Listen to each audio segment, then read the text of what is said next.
Hi, I'm Camilla Edwards from First Opinion Veterinary Ultrasound, and I'm going to demonstrate how to use the Clarius C7V to scan the intestines of a dog.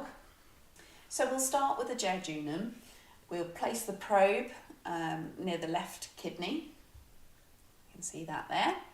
And then we make a castle pattern, just like we do on a microscope slide, to systematically review the abdomen. We cannot follow the jejunum from one end to the other. So we move down from the left kidney ventrally, and we can see loops of intestine coming into view. And we're looking at wall layering, wall thickness. Are they normal? Once we've reached the ventral aspect of the abdomen, we move slightly caudally, and then we move dorsally, still keeping an eye out for loops of intestine, looking out for any increased thickness or loss of layering in the wall. And we proceed like so.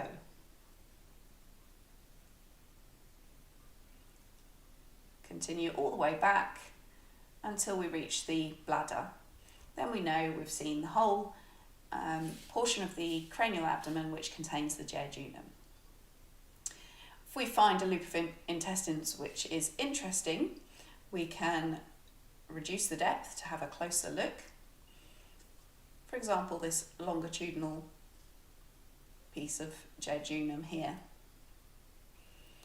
We can measure the wall of the jejunum.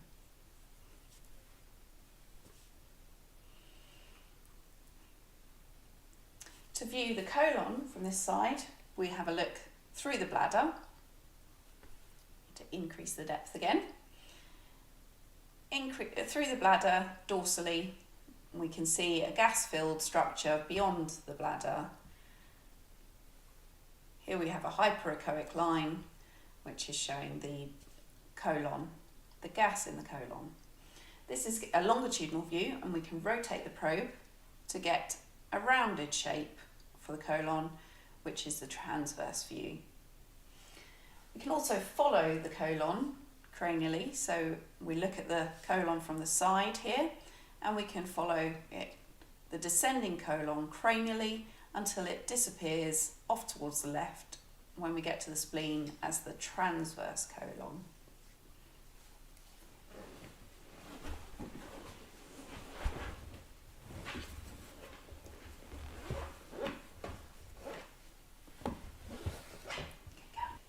So we've flipped Pippi over so she's in left lateral recumbency now, and we're going to scan the right hand side of the abdomen for the intestines. So again, we'll start at the right kidney, and we'll move, you can see the right kidney just there on the screen, and then we'll slide ventrally, slowly ventrally down. The first straight superficial dorsal loop of small intestine we come across will be the duodenum, and that's exactly what we can see here. We can follow that cranially to the pyloroduodenal junction, and we can follow it caudally to the caudal flexure.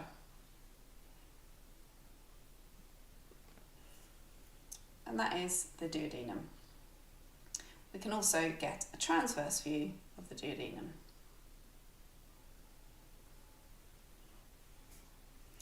And then we can do a castle pattern just like we did on the other side. So scanning all the way down, we may want to increase our depth slightly.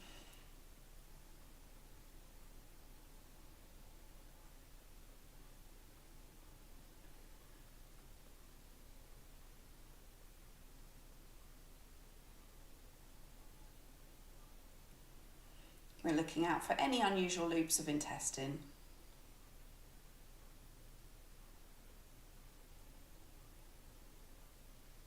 Here we can see the ileum, which is a very short piece of intestine. We can follow that to the ascending colon.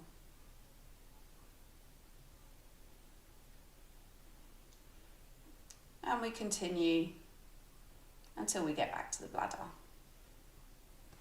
And that way we can be sure that we've seen all of the intestines from both sides of the abdomen by doing the castle pattern on both sides. On the left hand side we are likely to see the descending colon and the jejunum. On the right hand side we will see the duodenum as the most dorsal superficial loop of intestines, and we know it's very straight as well. We'll see more jejunum, and we'll see the ascending colon and the ileum.